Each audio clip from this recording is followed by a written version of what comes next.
নানান ধরনের মানুষকে দিয়ে ফোন দিয়ে আমাকে নিবৃত্ত করার চেষ্টা করা হয়। গত 5 আগস্ট পরবর্তী সময়ে এই ঢাকা বিশ্ববিদ্যালয়ের যে ধরনের রাজনৈতিক সংস্কার এবং যে ধরনের একাডেমিক সংস্কারের মধ্যে দিয়ে যাওয়ার কথা, সেই সংস্কারের কথাই আমরা আমাদের প্যানেলের মধ্য দিয়ে তুলে আনব।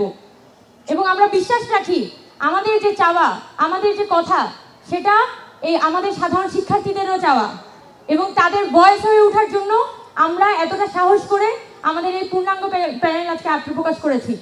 এবং আমরা অত্যন্ত আশাবাদী যে আমাদের শিক্ষার্থীরা আগে যেহেতু 2019 সালের নির্বাচনে তাদের হয়তো ওই সুযোগটা ছিল না, এবার কিন্তু ওই সুযোগটা আছে।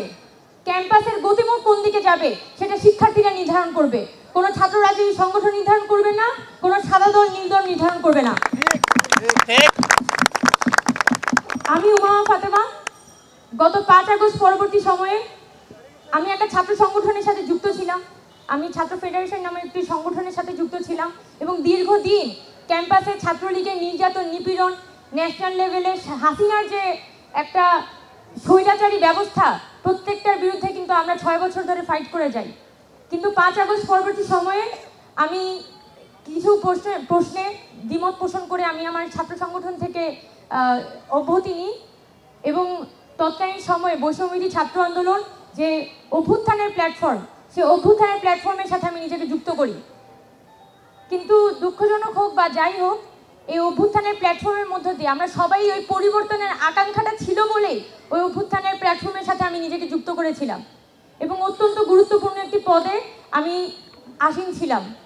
এবং আমি প্রতি মুহূর্তে এই বাংলাদেশের আকাঙ্ক্ষা, বাংলাদেশের অভ্যুত্থানের আকাঙ্ক্ষা, বাংলাদেশের জনগণের চাওয়া, সেটা টক শো হোক, মিডিয়া হোক, বা সেটা সভা সেমিনার হোক বা রাজপথ হোক, প্রতিটা জায়গাতে আমি বলে যাওয়ার চেষ্টা করেছি।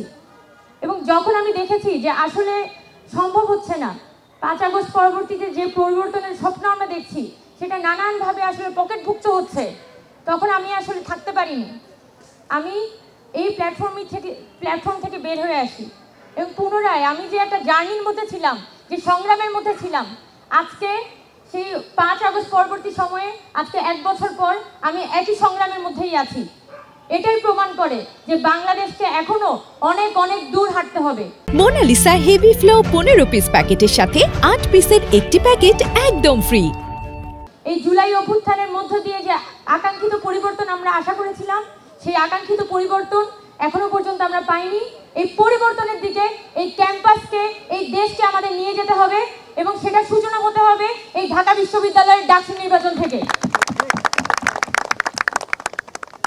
আমি যেহেতু আমাদের ঢাকা বিশ্ববিদ্যালয়ের ক্যান্ডিডেন্সির কথা ভাবছিলাম অনেক দিন ধরেই, বেশ 2 মাস ধরে আমরা চেষ্টা করে যাচ্ছিলাম যে এখানে একটি স্বতন্ত্র প্যানেল দাঁড় হইতে, এবং আমরা এই স্বতন্ত্র প্যানেল দাঁড় করানোর জন্য সবসময় চেষ্টা করেছি ক্যাম্পাসের সাধারণ স্টুডেন্টদের মধ্যে থাকে, যারা পড়াশোনার সাথে যুক্ত, যারা ক্যাম্পাসের পেরিফেরিগুলোর সাথে যুক্ত, শুধুমাত্র রাজনৈতিক না বরং সামাজিক পরিসরগুলোর সাথে যারা যুক্ত, সেই শিক্ষার্থীদেরকে যাতে আমরা বাছাই করে নিয়ে আসতে পারি।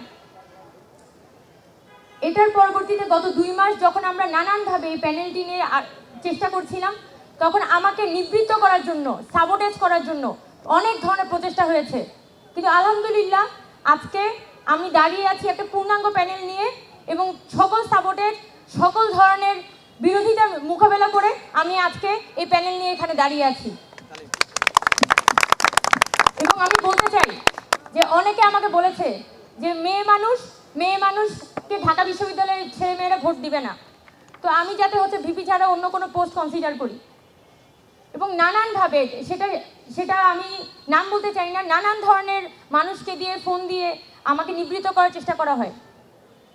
আমি বলতে চাই যে 5 আগস্টের আগে যে জুলাই অভ্যুত্থান হয়েছে, সেই জুলাই অভ্যুত্থান কাদেরকে দেখে হয়েছে?